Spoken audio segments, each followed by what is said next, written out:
Well, here we're back again. Boy, that shorty, he's something else. You know what? He's the man with the plan. He said, my vision is your vision, baby. And we've used Shorty McPimpsqueak over the years to bring forth points of power in people's lives, and primarily young people. But you know what? We use him to make a very valid point about a power-filled life. A power-filled life is one where our identity is very, very solid and we understand just who we are. You know, who we are or who you are is not based upon the perception of what other people say you should be. I'm going to say that again. Who you are is not based upon the perceptions or ideas of what other people say you should be. See, when we get to live in our lives based upon the perception and ideas of other people, then truly, truly we are in trouble. The reason we're in trouble with that is because if we are not operating in the identity in which we were given, then we are trying to operate outside of that identity, and operating outside of that identity really gets us in trouble because we're not operating as we should be. Does that make sense? So other avenues and other things happen when we are walking outside of our own identity. See, if we're walking outside of our identity, then we're constantly fighting against the true identity that's within us, and things just seem to go haywire all the time. Girl, let me tell you, all the time. Powerlessness. That is the epitome of powerlessness if we are walking outside of who we really are. You know, when we're walking outside of who we really are, it can create a lot of medical problems as well. You know, mental health issues such as depression and anxiety and PTSD, and maybe even suicidal tendencies, because we're constantly struggling and warring inside of ourselves to be who we are, but yet our conscious mind is suppressing it because we're basing our identity on what someone else says that we should be.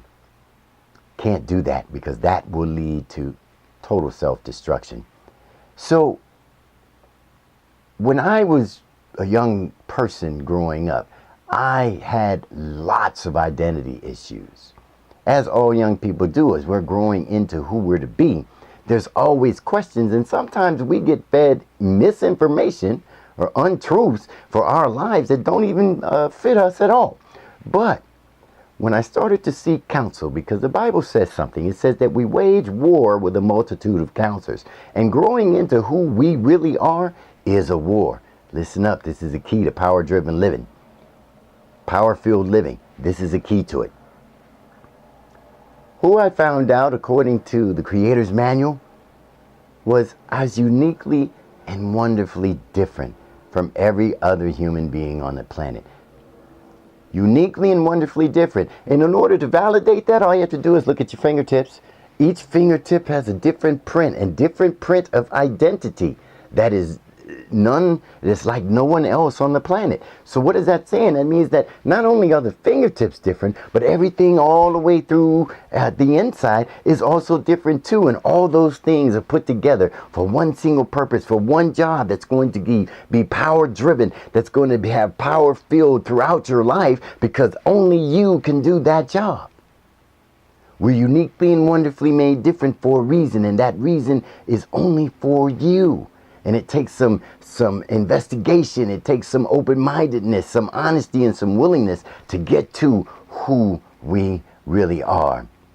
Two, we're overcomers, because once you realize who you are and you tap into and surrender to the power that's already within you, you start to drive toward the purpose of your life, your destiny, some people calls it. You start driving toward that. There's all kinds of obstacles that want to kill, steal, and destroy that purpose and that destiny. Well, you start to overcome them one by one, because you are a power-filled person going toward a power-filled destiny, because you believe that you are who you are. Third but not least, we are beings of power, authority, and dominion. If you believe the biblical account of creation, as well as some other accounts of creations of various religious documents throughout the world, that God created heaven and earth, then he created man and woman, and then he gave us total dominion over the earth. Total dominion and authority. You know what that means? That means that you have the power to overcome anything that encounters your life. Anything. I do mean anything. Have you ever wondered how some people can come from places of total destitution and then meteorically rise to heights of success that no one else has ever seen? Have you ever wondered how those people were able to overcome all those obstacles and every challenge to rise to heights of helping millions of people or developing wonderful products that help millions of people? And you're going to see that power-filled living has something to do with helping people. Your destiny will be based around helping people and humanity be better. Have you ever wondered about that? You are powerful.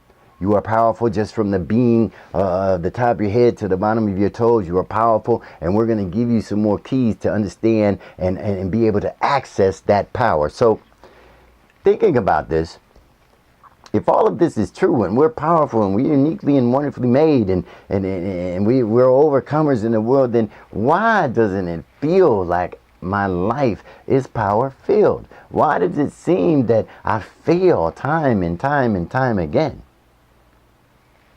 Good question. Our lives, I'm going to use an analogy of a car. Our lives are like an automobile.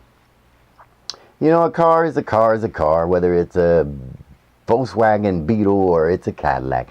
It's stone, I mean not stone, it's metal or rubber and some fabric for the seats and whatnot, or you got some glass there, which is really dirt because it was made from sand. But it's an automobile, and it's sitting there, and all of these different particles and parts are held together by the creation, and it's just sitting there waiting to be engaged, ready to ignite, to take its purpose. And its purpose is to get us from point A to B easily. So using the analogy of a car, our lives are just like that. When that car is sitting there, just this inanimate object, it's sitting there, it's waiting to be ignited. What happens? We take the key. We take a key, and then we get inside the car and we put the key in the ignition, and then we turn that switch, and boom, all of a sudden all this power, this energy starts moving toward the tires of this car. We put it in gear, and then we hit that pedal, and all of a sudden the pedal goes down and the car surges forward, and it starts taking us exactly where we want it to go. And then all we have to really do is steer the car. We have to steer it and then hold on, because the ride's incredible and we get from point A to point B easily. Is this making sense to you? In order for us to access the power that is truly lying within us, to live power-filled lives, we have to have the keys. Later on in these lessons, we're going to give you more and more keys. You know, each key has the little rivets and notches on it that fit the ignition of your car. Well, we've given you a notch already on that key, and that is that love is the key to everything. Learning to love is the key to everything. And number two is to know yourself. When you know who you are, then you're able to love yourself and then also trust and love the destiny path of which you were created to be on. But once you have those two keys, guess what? You got two little notches on the key, and pretty soon we're going to have 8 more notches. And by the end of this video series, we're going to put that key into the ignition of the car of your life and hopefully watch you driving down the highway of life as a power-filled individual. Stay tuned. We hope this has been motivating for you.